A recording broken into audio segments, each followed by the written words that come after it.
Oke, pada kesempatan ini akan saya jelaskan tentang fungsi dari winglet. Jadi kalau kita ketik di Google dengan tulisan winglet, akan muncul gambar seperti ini. Ini contoh dari winglet. Ada yang cuman ditekuk ke atas seperti ini juga, tapi ada yang pecah ya. Ada yang ke atas dan ke bawah. Kalau kita tanya atau diskusi ke orang-orang, biasanya mereka menjawab fungsi winglet ini adalah untuk menghematkan bahan bakar. Jawaban ini tidak salah, cuman penjelasannya bagaimana. Saya akan mencoba menjelaskan fungsi dari winglet ini. Jadi pada video yang lalu sudah saya jelaskan yang tentang proses terjadinya gaya angkat di pesawat. Jadi di situ saya jelaskan bahwa di wing bagian atas itu tekanannya lebih rendah dari bawah, sehingga menghasilkan gaya angkat. Nah, untuk wing atau sayap yang tanpa winglet itu bentuknya seperti ini. Di ujungnya itu, ini ujung kiri ya, akan terjadi udara dari bawah ini akan naik karena tekanan di bawah lebih besar daripada di atas. Nah, naiknya udara ini dengan dihembus oleh udara dari depan sini akan mengakibatkan terjadi pusaran angin. Pusaran angin ini disebut dengan vortex. Kemudian pusaran angin ini lama-lama akan membesar dan semakin melemah ya ke belakang. Kemudian di bagian tengah ini ada angin yang ke bawah, karena bentuknya yang kiri itu seperti ini. Kemudian yang ujung sebelah kanan berlawanan arah anginnya, sehingga di bagian tengah ini terjadi angin yang ke bawah namanya downwash. Di pinggirnya vortex anginnya ke atas namanya upwash. Nah, ini kelihatan dari belakang, yang di tengah ini downwash, yang di pinggir upwash. Ini pesawatnya mengarah ke sana ya, menembus bidang gambar. Wing sebelah kiri pusarannya ini searah jarum jam, sayap sebelah kanan pusarannya angin berlawanan jarum jam. Nah, downwash ini angin ke bawah.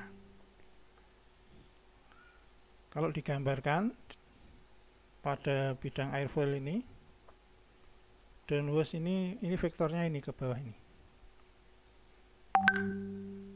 Kemudian ini yang lurus ini adalah vektor kecepatan angin akibat kecepatan pesawat ya. Jadi pesawat melaju, anginnya ini yang V infinity ini. Ini vektornya yang ini. Kemudian ditambah vektor downwash ini mengakibatkan angin yang miring ini. Nah, angin yang miring ini adalah angin yang dirasakan oleh airfoil. Jadi kecepatan pesawat itu vektornya yang ini, tapi yang sebenarnya dirasakan oleh airfoil itu anginnya yang ini, yang miring ini.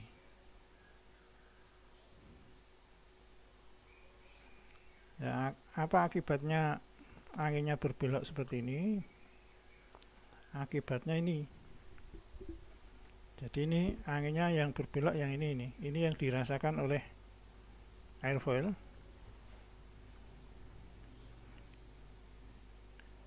Ini akibatnya alfanya itu mengecil ya, alfanya atau sudut serangnya mengecil. Seharusnya sudut serangnya ini, tapi sudut serang efektifnya yang ini.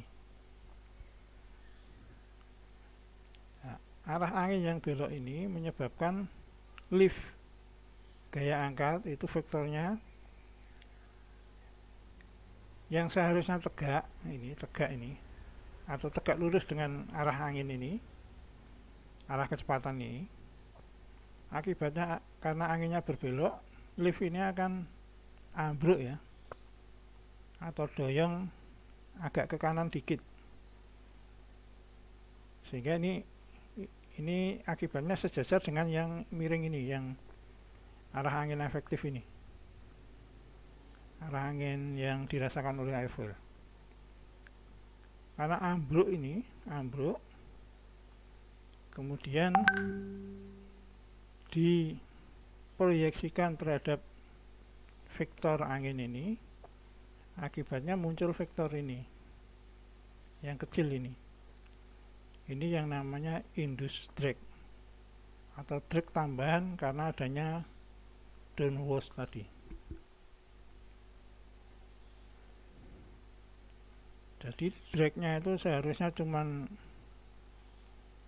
ini profile drag, tapi dengan adanya downwash tadi ada tambahan namanya induced drag. Induced drag itu rumusnya yang ini, CL kuadrat per Pi E AR. Winglet itu fungsinya untuk mengurangi ini induced drag ini. Jadi dengan adanya winglet ini, bentuk di ujung sayap ini, pusaran angin di ujung sayap ini akan dihambat. Jadi mungkin walaupun masih ada tapi akan melemah ya, lebih lemah, sehingga nanti ini downwashnya ini akan mengecil sehingga vektor ini dengan ini hampir sama, sehingga dragnya tidak ada tambahan induced drag, hanya profile drag. Karena tidak ada tambahan, pesawat akan lebih hemat bahan bakar, karena ketika melaju itu sebenarnya pesawat itu melawan drag ini. Nah, melawan drag ini butuh bahan bakar. Ketika dragnya mengecil, bahan bakar yang dipakai akan lebih hemat. Itu penjelasannya. Terima kasih.